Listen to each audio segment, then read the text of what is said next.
Imagine waking up one morning and every single person who ever loved you, your best friend, your girlfriend, your entire world, looks straight through you like a stranger. Not because they left, not because you failed them, because you chose this. You asked a sorcerer to erase every memory of Peter Parker from the universe.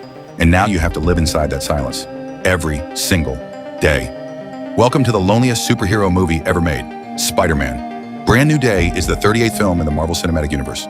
Directed by Destin Daniel Cretton and starring Tom Holland in what is undeniably his most emotionally raw performance as Peter Parker.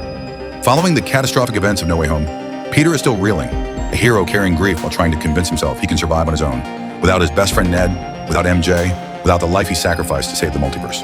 He has decided he will only be Spider-Man. Peter Parker is too painful to be, but the universe has other plans.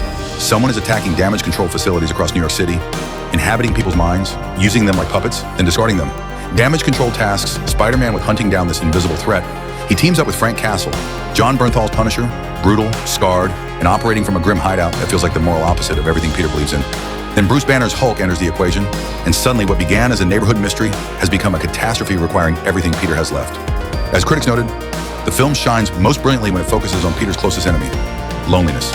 Woven through every fight scene, every investigation, every sleepless night is the emotional devastation of watching Ned and MJ live full, happy lives, completely unaware that the person who loved them most is watching from the outside, invisible by his own design. Deadline.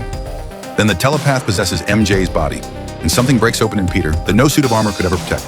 The mind-controlling antagonist tormenting Spider-Man throughout the film is not a villain. She is Jean Grey, the most powerful telepath in the Marvel Universe, played by Sadie Sink, and she was only attacking damage control to save her sister, who had the same dangerous powers and was killed by the organization during their brutal experimentation. Spider-Man spent the entire film hunting the wrong enemy. Damage control, the government agency he was protecting, is the actual monster. And in the film's most quietly devastating final image, Jean is handed directly to damage control, who immediately begin experimenting on her just as they did on her sister. Peter Parker just delivered an innocent girl into the hands of the people who destroyed her family. He has no idea. Let's be genuinely honest, because Brand New Day is extraordinary in ways that make its deliberate restraint feel both admirable and occasionally frustrating.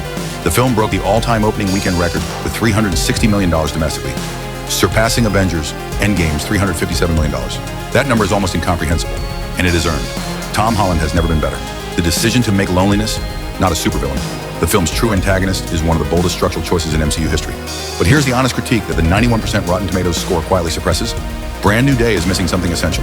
By spotlighting the fracturing of Peter's core relationships so relentlessly, the film makes us wallow in heartbreak until we lose the heart entirely. There is a version of this story that earns every tear.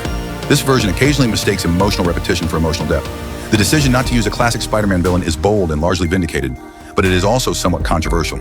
Sadie Sink is phenomenal as Jean Grey, carrying genuine anguish into every scene. Yet introducing the X-Men through a Spider-Man film without adequate setup leaves the moment feeling simultaneously momentous and undercooked. Marvel is playing chess moves across a dozen films simultaneously, and sometimes Brand New Day's most important scenes feel engineered for a sequel rather than earned in this one. A historic achievement, a film of real emotional courage, and a story that trusts its audience with silence, which is rarer than any superpower. Peter Parker gave up everything, his name, his relationships, his entire identity, so the people he loved could live safely without him. Brand New Day asked the question no Marvel film has dared ask before. What if that sacrifice wasn't heroic? What if it was just unbearably, catastrophically lonely? Subscribe to Movies in a Minute, because the best superhero stories were never really about the superpowers. Every week, no fluff, no mercy.